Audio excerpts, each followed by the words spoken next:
आज हम बात करेंगे ठोसों में अपूर्णताएं। इसका जो दूसरा पार्ट है अरस समीकरण मितीय दोष।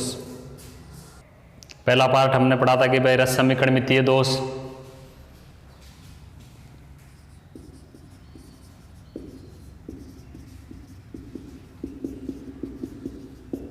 रस समीकरण मितीय में एक तो हमने पढ़ा था कि शॉर्टकी, दूसरा हमने पढ़ा था फ्रैंकेल। शॉर्टकी कि जिसमें धनायन और ऋणायन समान संख्या में धनायन और ऋणायन अपने जालक स्थल से बाहर चले जाते हैं, क्रिस्टल जालक से बाहर चले जाते हैं अपना स्थान छोड़कर।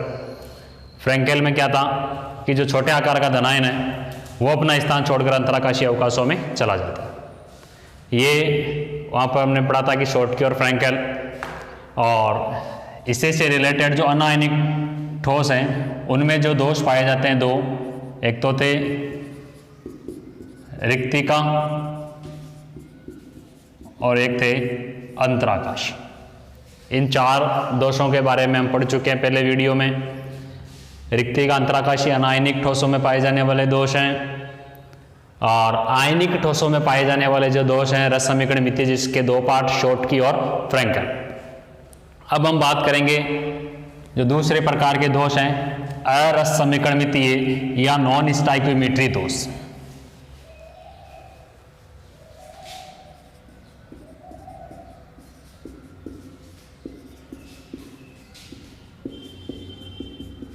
अरस समीकरण मितीय दोष। आपने पिछला वाला जो वीडियो था शॉर्टकी और फ्रैंकेल जो दोष हमने पढ़े थे, वहां पर ये एक चीज नोट करी होगी कि जो क्रिस्टल जालक है, जैसे NaCl का एक क्रिस्टल था, उसमें दोष से पहले एक सामान्य स्थिति जब होती है तब भी धनायन और ऋणायन का जो अनुपात था, जैसे एक क्रिस्टल हमने लिया था तो उसमें जैसे 8:8 है। जब इनमें शॉर्टकी दोष उत्पन्न हुआ तब उसका अनुपात कितना था? 7:7, यानी कि एक नियत अनुपात में मूलानुपाती सूत्र में किसी प्रकार का कोई परिवर्तन नहीं होता। लेकिन जो अरस समीकरण मितीय दोष हैं, अरस समीकरण मितीय त्रुटि या नॉन स्टाइक्योमेट्री जो दोष हैं, उनमें विशेष रूप से क्या होता है कि जो क्रिस्टल है उसके मूलानुपाती सूत्र में परिवर्तन हो जाता है, यानी कि धनायन और ऋणायन का जो अनुपात है, वास्तव में जो अनुपात होना चाहिए वो अनुपात यहां पर नहीं रह पाता। तो अरस समीकरण मितीय दोष कि ऐसे दोष जिनके उत्पन्न होने से क्रिस्टल की रस समीकरण मिति में परिवर्तन होता है, या अपन यूं कह दें कि उसके मूलानुपाती सूत्र में परिवर्तन होता है, वो अरस समीकरण मितीय दोष कहलाते हैं। इसमें धनायन और ऋणायन का जो अनुपात है नियत नहीं रह पाता। अरस समीकरण मितीय दोष मुख्य रूप से दो प्रकार से उत्पन्न होंगे। एक तो होते हैं धातुवादिक्य दोष और दूसरा होता है धातु न्यूनता दोष। ये दो प्रकार के दोष अरस समीकरण मितीय के भाग हैं दो, धातुवादी के और धातु न्यूनता दोष। धातुवादी के मीन्स कि क्रिस्टल जालक में धातु का आधिक्य हो। धातु में आप देखते हैं कि M से अपन इसको इंगित करें तो धातुओं पर हमेशा कौन सा चार्ज होता है? प्लस होगा, धनायन होगा। और जो अधातु है जैसे X, उस पर चार्ज कौन सा होगा? ऋणायन होगा। धातु आदि के यानी कि जैसे धातु है तो धातु आदि के से अपन ये भी समझ सकते हैं कि धनायन का वहां पर क्या हो?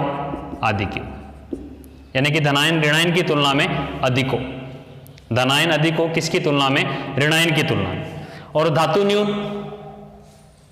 यहां पर क्या होगा? धातु न्यून यानी कि अधातु का आधिक्य, या फिर ऋणायन का आधिक्य हो, ऋणायन अधिक मात्रा में। धातु अधिक है, धनायन अधिक मात्रा में हो किसकी तुलना में? ऋणायन की तुलना में। धातु न्यूनता, ऋणायन अधिक हो किसकी तुलना में? धनायन की तुलना में। ये दो प्रकार के दोष हैं धातु आदि के दोष और धातु न्यूनता दोष। अब धातु का आदि की किस प्रकार से हो सकता है क्रिस्टल जालक में, उसके बारे में अपन पढ़ेंगे। तो यहाँ पर दो स्थितियां क्रिएट होगी। पहले धातु आदि की बात कर लेते हैं।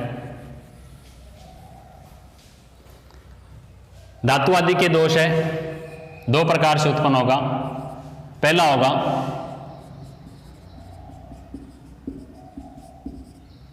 ऋणायनिक रिक्तिका के कारण उत्पन्न दोष। ऋणायनिक रिक्तिका के कारण उत्पन्न दोष यानी कि ऋणायनिक रिक्तिका कि क्रिस्टल जालक में रिक्तिका बनेगी। किसकी रिक्तिका बनेगी? ऋणायन की रिक्तिका बनेगी। और ऋणायन की जब रिक्तिका बनेगी यानी कि ऋणायन का स्थान खाली होगा तो वहां पर आदि की किसका होगा? धनायन का होगा। धनायन का आदि क्यों होगा? ऋणायन वहां पर कम मात्रा में होंगे। लेकिन एक चीज आपको हमेशा ध्यान रखनी है, कोई सा भी जो क्रिस्टल जालक है उसमें जो आवेश है या वो अपने बात करने की विद्युत उदासीनता है वो उसकी बनी रहनी चाहिए। यानी कि जितना धनावेश है उतना ही क्या होना चाहिए? ऋणावेश होना चाहिए। उदाहरण लेते हैं, जैसे NaCl का एक क्रिस्टल है, Na+Cl- Na+Cl-, ऑल्टरनेटली लिखते हैं Cl-, Na+Cl-, Na+Cl-,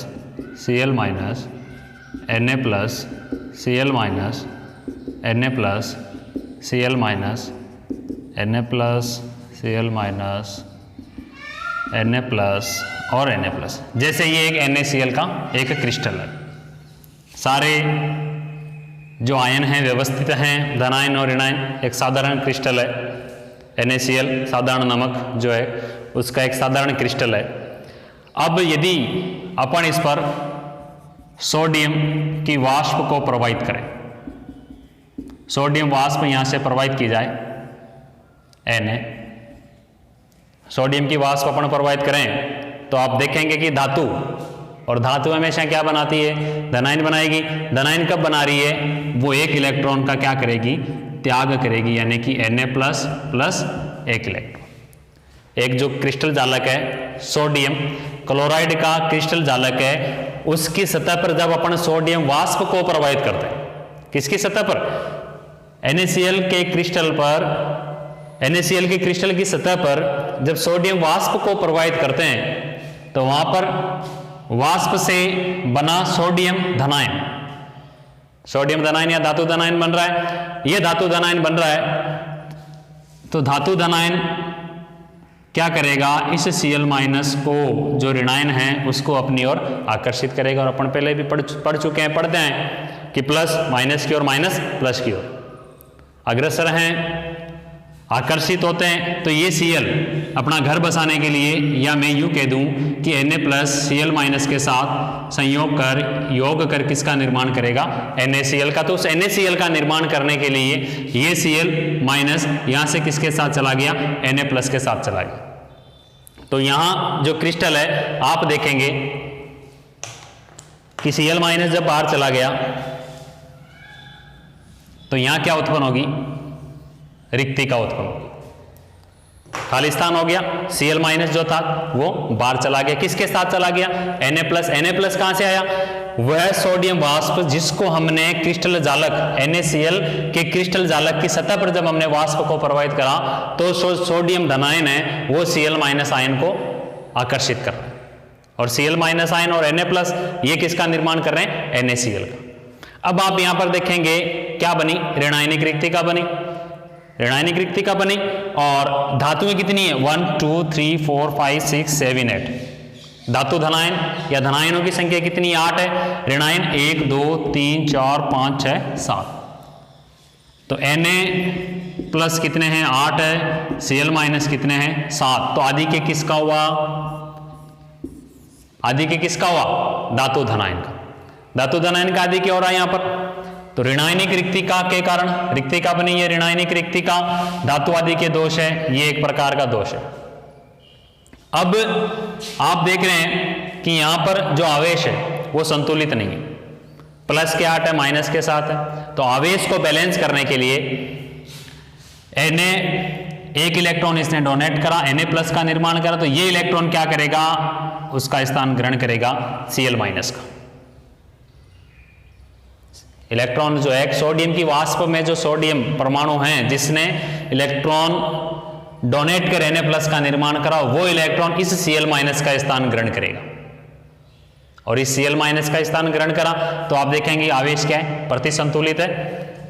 8 ही तो प्लस के हैं और 8 ही माइनस के हैं, दोनों का अनुपात बराबर है, तो ये विद्युत उदासीन है। ये ध्यान रखना आपको, विद्युत उदासीनता, एक जो क्रिस्टल जालक है उसकी विद्युत उदासीनता बनी रहनी चाहिए। तो यहां पर विद्युत उदासीनता बनी हुई है। ये जो इलेक्ट्रॉन यहां पर जो रिक्तिका बन रही है, इलेक्ट्रॉन आप देख रहे हैं कैसा है, सिंगल इलेक्ट्रॉन है, तो इसे क्या बोलेंगे अपन, अयुग्मित इलेक्ट्रॉन। अयुग्मित इलेक्ट्रॉन है, किस में उपस्थित है, रिक्तिका। और रिक्तिका कैसी है, ऋणायनिक है कि धनायनिक है, ऋणायनिक। तो अयुग्मित इलेक्ट्रॉन युक्त ऋणायनिक रिक्तिका को F केंद्र कहते हैं। यह प्रश्न अच्छा प्रश्न है, बोर्ड में आ भी रखा है कि F केंद्र को परिभाषित करें। F केंद्र किसे कहते हैं, अभी मैं बता दूंगा। F, इसको क्या बोलेंगे, अयुग्मित इलेक्ट्रॉन, एक इलेक्ट्रॉन अयुग्मित है, किसमें है, ऋणायनिक रिक्तिका में है, तो अयुग्मित इलेक्ट्रॉन युक्त ऋणायनिक रिक्तिका को क्या कहते हैं, F केंद्र कहते हैं। F मीन्स होगा फर्बेन-जेंटर। फर्बेन-जेंटर जर्मन शब्द है, फर्बेन-जेंटर या फॉर्बेन-जेंटर भी कहते हैं कई बार, जिसका अर्थ होता है रंग प्रदान करने वाला। अयुग्मित इलेक्ट्रॉन है, उससे भी आप समझ सकते हैं, जहां कहीं भी अयुग्मित इलेक्ट्रॉन हो, कहीं पर भी हो चाहे, उसके दो कार्य होंगे या दो रीजन होंगे। एक तो वो क्या करेगा, विद्युत धारा को इंगित करेगा अयुग्मित इलेक्ट्रॉन। दूसरा अयुग्मित इलेक्ट्रॉन वो क्या करेगा, रंग प्रदान करने का कार्य करेगा। तो यहां पर जो ये अयुग्मित इलेक्ट्रॉन है वो क्या कर रहा है, रंग प्रदान करने वाला। F के अंदर है फॉर्बेन-जेंटर, जिसका शाब्दिक अर्थ है रंग प्रदान करने वाला। तो इस अयुग्मित इलेक्ट्रॉन की उपस्थिति के कारण ये जो NaCl क्रिस्टल है उसका रंग कैसा हो जाता है, पीला हो जाता है, उसका रंग पीला हो रहा है। इससे पहले जब इसमें ये दोष उत्पन्न नहीं हुआ था, उससे पहले आप साधारण नमक को आप देखते हैं तो साधारण जो नमक है NaCl है उसका रंग कैसा होता है, सफेद होता है। और ऋणायनिक रिक्तिका के कारण उसमें दोष उत्पन्न हुआ। कौन सा दोष उत्पन्न हुआ, धातु आदि के, धातु आदि के दोष उत्पन्न हो रहे, तभी तो ऋणायनिक रिक्तिका युक्त अयुग्मित इलेक्ट्रॉन युक्त ऋणायनिक रिक्तिका है। और इसके कारण इसका रंग कैसा हो जाता है, पीला हो जाता है। यह भी एक प्रश्न है कि NaCl का रंग जो है पीला होता है, क्यों है, धातु आदि के दोष के कारण वहां पर ऋणायनिक रिक्तिका बन रही है जिसमें अयुग्मित इलेक्ट्रॉन उपस्थित है, और इसके कारण इसका रंग जो है वो कैसा है, पीला है। ठीक है। LiCl, ये जो दोष है धातु आदि के दोष, जिसमें पहली कंडीशन अपन पढ़ रहे हैं कि ऋणायनिक रिक्तिका के कारण उत्पन्न दोष है, किन में पाया जा रहा है, NaCl में होता है, LiCl, लिथियम क्लोराइड, इनमें पाया जाता है। उदाहरण आप याद रखें, दो उदाहरण, NaCl और LiCl। NaCl का रंग कैसा होगा, इस दोष के कारण पीला होगा, और LiCl का रंग कैसा होगा, गुलाबी होगा। ये ध्यान रखें। अगर आपको प्रश्न पूछ लें कि भाई NaCl का जो क्रिस्टल है पीला है या उसका रंग पीला है, तो क्यों है, इस दोष के उत्पन्न होने के कारण है। और ये जो इलेक्ट्रॉन है अयुग्मित इलेक्ट्रॉन युक्त ऋणायनिक रिक्तिका, उसको F के अंदर कह रहे हैं, और इसी इलेक्ट्रॉन अयुग्मित इलेक्ट्रॉन के कारण इस क्रिस्टल का रंग कैसा हो रहा है, पीला हो रहा है। एक दूसरे से जुड़े हैं, सारे एक दूसरे से रिलेटेड हैं, आप इसको अच्छी तरह से समझ रहे हैं। अपन पढ़ रहे हैं अरस समीकरण मितीय दोष, जिसमें पहला अपन पढ़ रहे हैं धातु आदि के दोष। यहां देख रहे हैं आप धातु का आदि क्या है, धातु में 8 धनायन है, लेकिन ऋणायन कितने, 7 है। और ऋणायन कम होते हुए भी ऋणायन 7 है, लेकिन इस इलेक्ट्रॉन की उपस्थिति के कारण इसमें आवेश कैसा है, प्रतिसंतुलित करा, और ये विद्युत उदासीन। तो पहला ऋणायनिक रिक्तिका के कारण उत्पन्न दोष NaCl परिभाषित अपन करें, या मान लो कि प्रश्न आ जाए कि ऋणायनिक रिक्तिका के कारण उत्पन्न दोष को समझाएं, तो आप क्या लिखेंगे कि एक सोडियम क्रिस्टल सोडियम क्लोराइड के क्रिस्टल जालक पर की सतह पर सोडियम वाष्प को जब प्रवाहित करते हैं तो सोडियम परमाणु अपना एक इलेक्ट्रॉन त्याग कर Na+ और एक इलेक्ट्रॉन बनाता है। क्रिस्टल जालक में से Cl- Na+ की ओर आकर्षित होता है और NaCl का निर्माण करता है, जिससे क्रिस्टल में ऋणायनिक रिक्तिका बनती है। इस ऋणायनिक रिक्तिका में जो अतिरिक्त इलेक्ट्रॉन है वो प्रविष्ट होता है और ये प्रविष्ट होकर यहाँ आवेश को संतुलित कर रहा है या प्रतिसंतुलित कर रहा है और इसे F के अंदर कहते हैं। F के अंदर कौन होगा? अयुग्मित इलेक्ट्रॉन युक्त ऋणायनिक रिक्तिका होगी, जिसका अर्थ है कि रंग प्रदान करने वाला। इस अयुग्मित इलेक्ट्रॉन की उपस्थिति के कारण इस क्रिस्टल का रंग कैसा होता है? पीला होता है। ठीक है, समझ गए होंगे आप अच्छी तरह से इसको। ये पहली कंडीशन है ऋणायनिक रिक्तिका के कारण उत्पन्न दोष। दूसरा है अंतराकाशीय अवकाश में अतिरिक्त धनायन की उपस्थिति के कारण। पहला था कि ऋणायनिक रिक्तिका, दूसरा अंतराकाशीय अवकाश में अतिरिक्त धनायन की उपस्थिति के कारण इस दोष का पार्ट है धातु आदि के दोष का। तो इसमें उदाहरण अपन लेते हैं जिंक ऑक्साइड ZnO। हालांकि इस प्रकार के दोष में क्या होगा कि अंतराकाशीय अवकाश में अतिरिक्त धनायन प्रविष्ट हो जाता है, अतिरिक्त धनायन प्रविष्ट हो जाएगा, जिससे क्या होगा? क्रिस्टल जालक में धनावेश या अपन यूं कहते हैं कि धातु का क्या हो जाएगा? आधिक्य हो जाएगा। ZnO जिंक ऑक्साइड, इसको जब अपन गर्म करते हैं, जब गर्म करेंगे तो ये किसका निर्माण करेगा? Zn2+ plus half O2 plus 2 electron. जब इसको गर्म करेंगे तो ऑक्सीजन यहां से रिलीज हो जाएगी, मुक्त हो जाएगी और क्या बचेगा? Zn2+ और 2 इलेक्ट्रॉन। एक जो क्रिस्टल जालक है ZnO का, जिंक ऑक्साइड का, जिसमें M किसको इंगित करेगा? Zn को इंगित करेगा और O किसको इंगित कर रहा है? X, सॉरी M Zn को इंगित करेगा और X O को इंगित करेगा। तो अपन यहां पर एक ड्रॉ करते हैं एक diagram, M2+ X2- M2+ X2- X2- M2+, zinc पर 2 प्लस है और ऑक्सीजन जो है उस पर 2 माइनस होता है। X2- M2+, M2+ X2-, X2- M2+, X2- M2+, X2- M2+। ये एक क्रिस्टल है जिंक ऑक्साइड का। अब ये तो क्रिस्टलीय संरचना में क्रिस्टलीकृत है।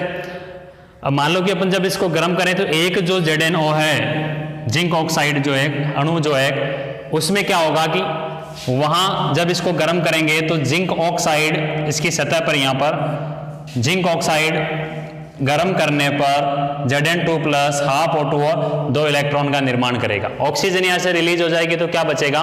Zn2+। इसकी सतह पर कोई एक ZnO का एक अणु है। जब अपन इसको गर्म करते हैं तो आप देखेंगे कि ऑक्सीजन जो है यहां से रिलीज होकर बाहर चली जा रही है और बच क्या रहा है? Zn2+ और 2 इलेक्ट्रॉन। तो ये जो Zn2+ है वो क्या करते हैं? ये जो अंतराकाशीय अवकाश जो हमें यहाँ पर दिखाई दे रहा है, इन अंतराकाशीय अवकाशों में ये स्थान ग्रहण कर लेता है। Zn2+ अंतराकाशीय अवकाशों में स्थान ग्रहण कर लेगा और इस आवेश को प्रतिसंतुलित करने के लिए इसके साथ जो 2 इलेक्ट्रॉन आ रहे हैं वो भी क्या होते हैं? अंतराकाशीय अवकाशों में प्रतिस्थापित हो जाते हैं। अब यहां से अपन देख रहे हैं कि Zn या M2+ जो है, इसको मैं ऐसे भी लिख सकता हूं M2+ और ये 2 इलेक्ट्रॉन है ही। तो आप देखेंगे कि धनायन या धातु 1 2 3 4 5 6 7 8 और 9, धातुएं 9 और अधातुएं कितनी है? यहाँ पर 8 है। 1 2 3 4 5 6 7 और 8, अधातुएं 8 है। तो यहाँ पर आधिक्य किसका हो रहा है? धातु आधिक्य का। और रस समीकरण मिति में भी क्या हो रहा है? यहाँ पर परिवर्तन हो रहा है। इसका जो मूलानुपाती सूत्र है उसमें परिवर्तन हो रहा है, तभी तो इसको कौन सा दोष कह रहे हैं अपन? अरस समीकरण मितीय दोष। तो यहाँ पर धातु धनायन का आधिक्य हो रहा है और ऋणायन यहाँ पर पहले की तुलना में, पहले 8 थे लेकिन अब कितने हो गए? 9 8 हो गए। एक जो जिंक धनायन है वो अतिरिक्त जो धनायन है बाहर से प्रविष्ट हो गया। कहां प्रविष्ट हो गया? इसके अंतराकाशीय अवकाश में, और अंतराकाशीय अवकाश में प्रविष्ट हो गया और आवेश को प्रतिसंतुलित करने के लिए जो 2 इलेक्ट्रॉन वहां फ्री हो रहे थे वो यहां पर प्रतिस्थापित हो गए। आवेश विद्युत उदासीनता बनी हुई है लेकिन धातु का यहां पर क्या है? आधिक्य। और जो ZnO है जब गर्म करने से पहले इसका रंग भी कैसा है, सफ़ेद है, लेकिन जब इसको गर्म करेंगे तो ये ऑक्सीजन यहाँ से बाहर चली जाती है और इसका रंग कैसा हो जाता है, पीला हो जाता है। ये भी आप ध्यान रखें कि Zn ऑक्साइड जिंक ऑक्साइड को जब गर्म करते हैं तो क्या होता है, ये अभिक्रिया लिखनी है आपको, और आपको लिखना है कि जो अवक्षेप है वो पीला हो जाता है। पीला अवक्षेप क्यों हो रहा है, ऑक्सीजन यहाँ से बाहर चली जा रही है, ठीक है, अयुग्मित इलेक्ट्रॉन हो रहे हैं वहाँ पर भी। तो ये दूसरा पार्ट है धातु आदि के दोष का कि अंतराकाशीय अवकाश में अतिरिक्त धनायन की उपस्थिति के कारण। तो ये धातु आदि के दोष दो पार्ट थे, पहला तो था ऋणायनिक रिक्तिका के कारण NaCl और LiCl में, दूसरा अंतराकाशीय अवकाश में अतिरिक्त धनायन की उपस्थिति के कारण। आप किस में याद रखेंगे, ZnO, कि इसमें क्या होता है कि जो अतिरिक्त धनायन है वो क्रिस्टल चालक के अंतराकाशीय अवकाशों में प्रविष्ट हो जाता है और इसे बैलेंस करने के लिए अतिरिक्त इलेक्ट्रॉन भी, आवेश को बैलेंस करने के लिए अतिरिक्त इलेक्ट्रॉन भी अंतराकाशीय अवकाशों में प्रविष्ट हो जाता है। अब हम बात करेंगे दूसरा जो प्रकार है अरसमीकरणमितीय दोष का, धातु न्यूनता दोष। अरसमीकरणमितीय दोष इसका दूसरा पार्ट है धातु न्यूनता दोष। इससे पहले हमने धातु आदि के पढ़ा। धातु न्यूनता दोष कि जब धातु वहाँ पर क्या होगी, कम होगी, धनायन की कमी होगी। इसमें पहली कंडीशन होती है कि धनायनिक रिक्तिका के कारण उत्पन्न दोष। कई कबार क्या होता है, जब क्रिस्टल बनता है, एक क्रिस्टल बनते समय धनायन अपना नियत स्थान छोड़कर क्रिस्टल जालक से बाहर चला जाता है, क्रिस्टल जालक से बाहर चला जाता है। तो जब वो क्रिस्टल जालक से बाहर चला गया तो उसका स्थान क्या हो गया, वहाँ पर खाली हो गया, रिक्त हो गया।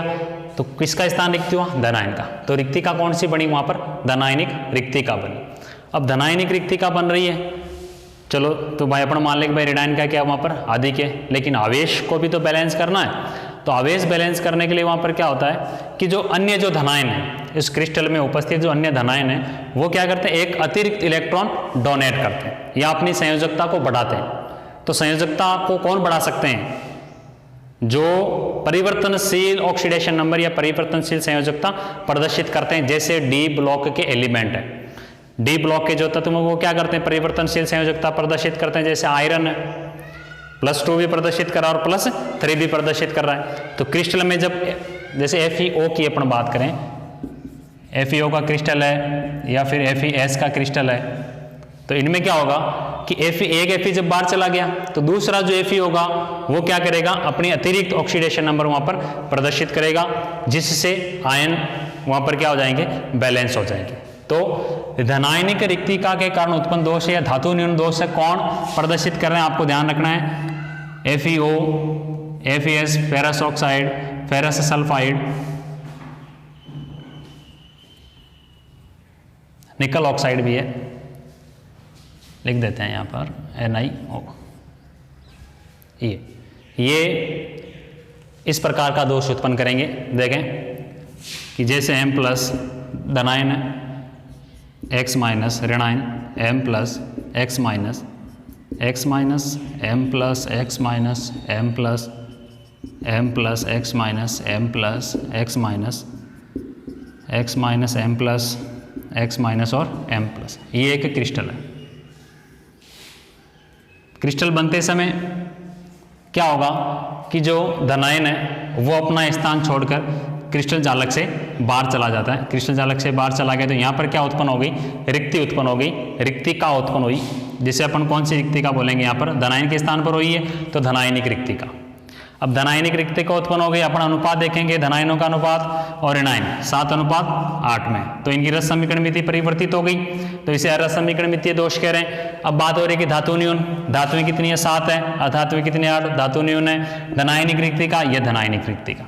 अब आवेश को बैलेंस करने के लिए, आवेश को संतुलित करने के लिए एक जो धनायन है, कोई सा भी धनायन, इनमें जो 7 धनायन उनमें से कोई सा भी एक अतिरिक्त इलेक्ट्रॉन डोनेट करेगा। जैसे इसकी बात करें तो ये एक अतिरिक्त इलेक्ट्रॉन डोनेट करेगा तो इस पर चार्ज क्या आ जाएगा, M2+ आ जाएगा, क्योंकि ये डी ब्लॉक का एलिमेंट है और ये परिवर्तनशील संयोजकता प्रदर्शित करते हैं, तो प्रदर्शित करेगा M2+। तो आप देखेंगे आवेश प्लस के कितने, 1 2 3 4 और 2 6 7 8 और माइनस के कितने 8, यानी कि आवेश की यदि अपन बात करें तो प्लस के कितने 8 है और माइनस के भी कितने 8 है, तो आवेश प्रतिसंतुलित है। लेकिन त्रुटि इसमें है, दोष इसमें उसमें उत्पन्न हो गया, कौन सा दोष, धनायनिक रिक्तिका के कारण उत्पन्न दोष किसमें पाया जाता है, FeO, FeS, Ni, Fe, Fe किस ब्लॉक के एलिमेंट है, 3D, डी ब्लॉक के एलिमेंट है, 3D श्रेणी के तत्व हैं।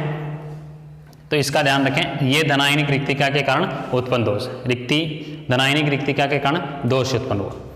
FeS ferrous sulphide, ferrous sulphide में इस प्रकार का दोष पाया जाता है। फेरस सल्फाइड में इस प्रकार का दोष पाया जाता है। Fe क्या होता है, जैसे Fe2+ है तो कई बार ये क्या प्रदर्शित करेगा, Fe3+ भी प्रदर्शित करेगा, जिससे इसमें धात्विक चमक, प्राकृतिक चमक तो इसमें होती है, और अतिरिक्त इलेक्ट्रॉन डोनेट करने के कारण, अतिरिक्त इलेक्ट्रॉन जब भी डोनेट करेगा तो इसमें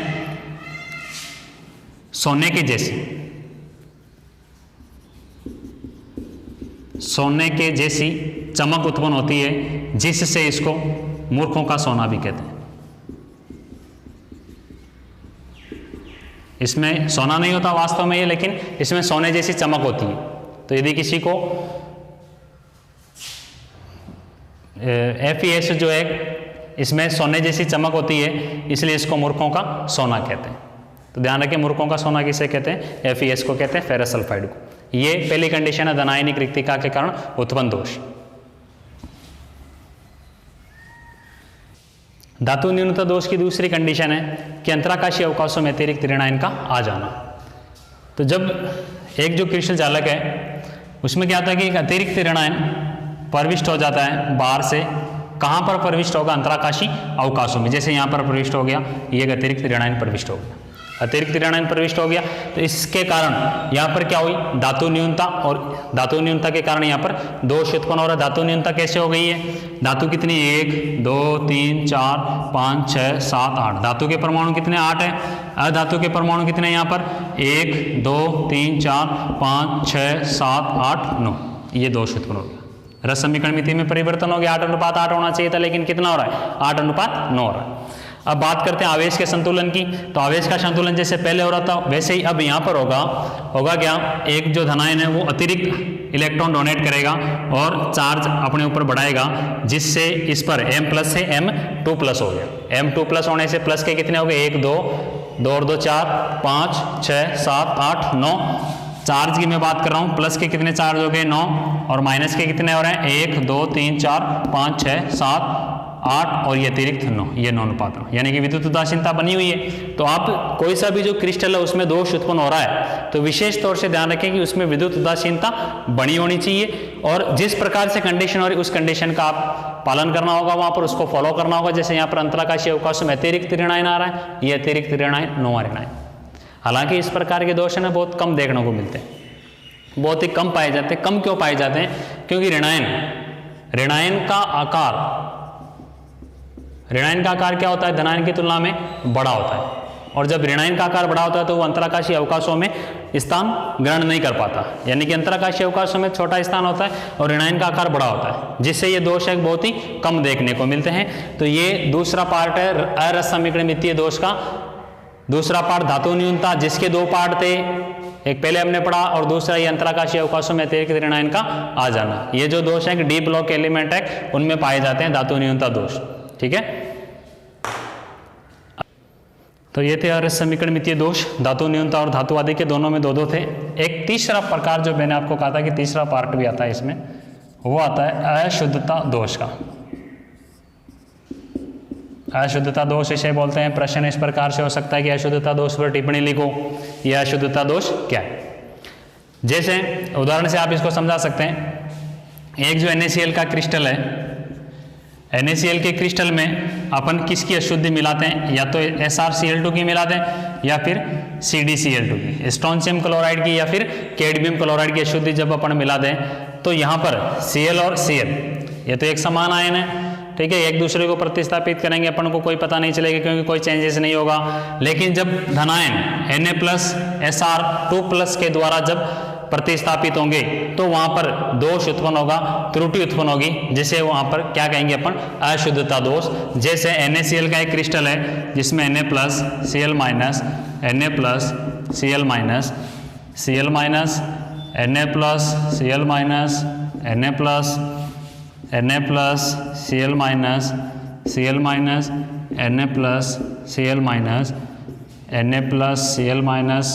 Na+, ये एक साधारण क्रिस्टल है सोडियम क्लोराइड का।